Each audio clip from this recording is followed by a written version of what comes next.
Saint Martin দ্বীপ, এই দ্বীপটা নিয়ে যথেষ্ট ষড়যন্ত্র শুরু হয়েছে এবং আরাকানের যে মুসলিম জনগোষ্ঠী রোহিঙ্গা ভাইয়েরা আমাদের উপস্থিতি,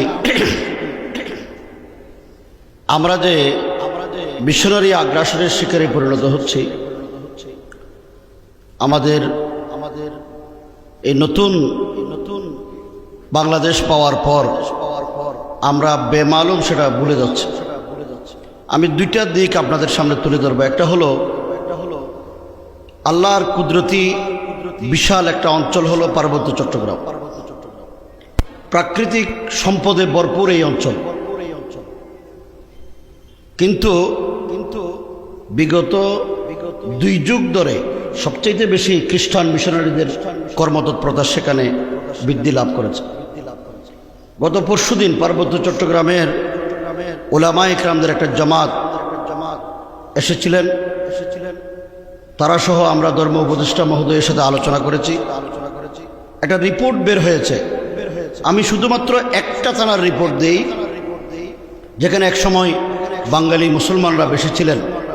বান্দরবনের নাইক্ষ্যংছড়ি এই থানায় খ্রিস্টান হয়ে গেছে চাকমা, মারমা, তঞ্চঙ্গা বিভিন্ন উপজাতি, যেখানে তাদের সংখ্যা বর্তমানে 70%।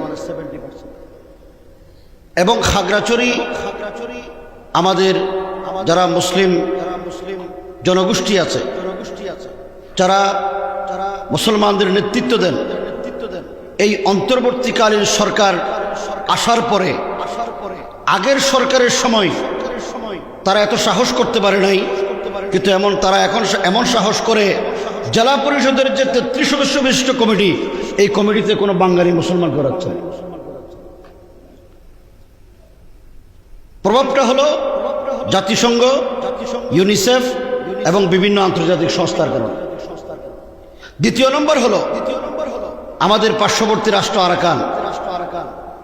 এই আরাকানের পাশেই বাংলাদেশের একটা অঞ্চল দ্বীপ হলো সেন্ট মার্টিন দ্বীপ।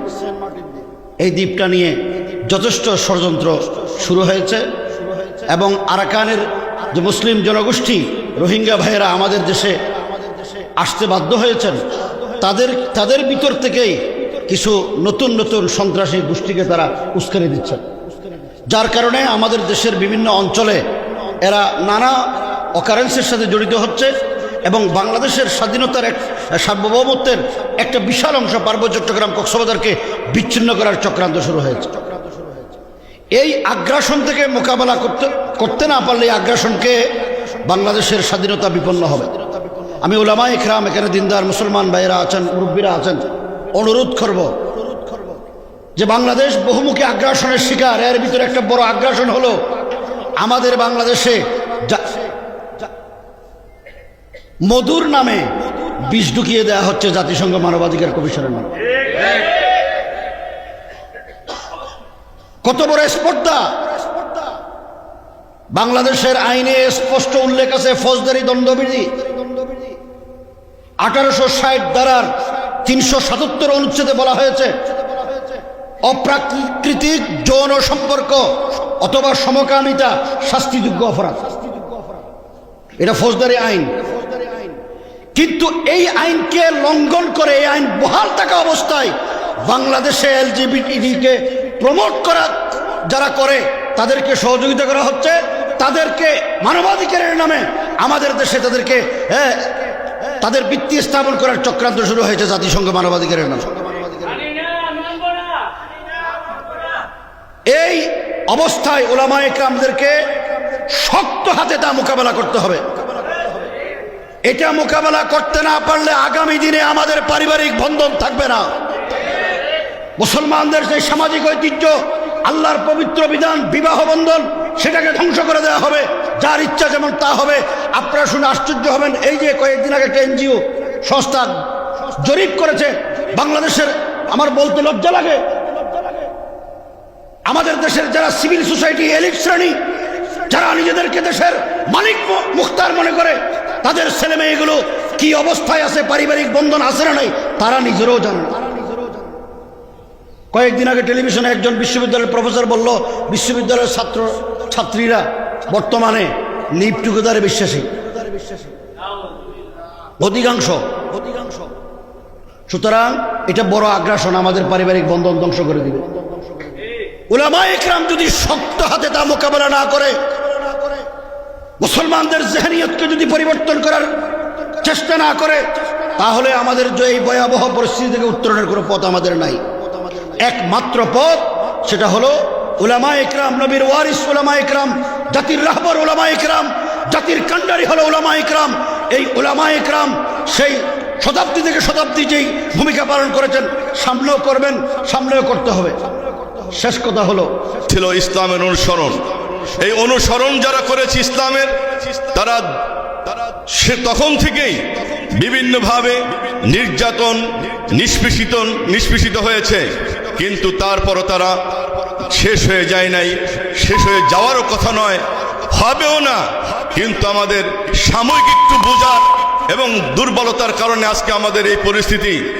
আজকে আমরা যদি একটু ফিলিস্তিনি দিকে তাকাই, কি দেখতে পাই? একটি মুসলিম দেশের মধ্যে রক্তের সাগর বয়ে যাচ্ছে, অথচ অন্য মুসলিম দেশগুলো তারা নাক ডেকে ঘুমাচ্ছে, কোনোভাবেই তারা এগিয়ে আসছে না। তাহলে কি হলো? আমাদের সমস্যা কোথায়? কিভাবে আমরা আমাদের এই আগ্রাসন থেকে উত্তরণ করব?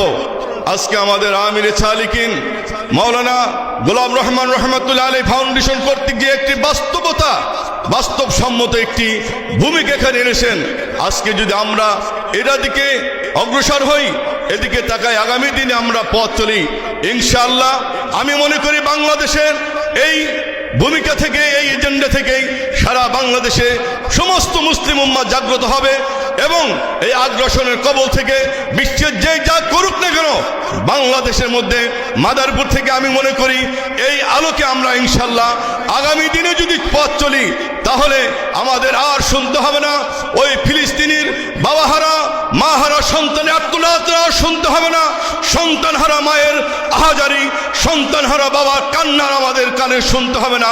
যদি আমাদের মধ্যে এক এবং ঐক্যতা থাকে, তাহলে ইনশাআল্লাহ এই আগ্রাসনের কবল থেকে আমরা ইনশাআল্লাহ পরিত্রাণ পাবো।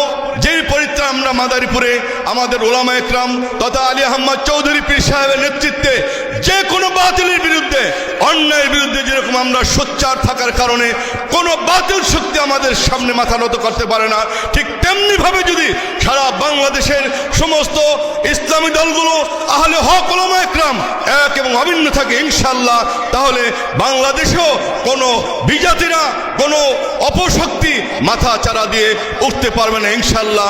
আমি সেই আশাবাদ ব্যক্ত করে আগামী দিনে আমরা যেন সুন্দরভাবে যে কোনো অন্যায়ের বিরুদ্ধে, আমরা ইসলামের বিরুদ্ধে যারা কথা বলতে হবে তাদের বিরুদ্ধে আমরা সোচ্চার হয়ে এক এবং অভিন্ন থেকে আমরা এক প্ল্যাটফর্মে আমরা কাজ করতে পারি, সেই আশা ব্যক্ত করে সকলের সুন্দর সুস্বাস্থ্য কামনা করে আমার সংক্ষিপ্ত কথা এখানে শেষ করলাম। আসসালামু আলাইকুম ওয়া রাহমাতুল্লাহি ওয়া বারাকাতুহু।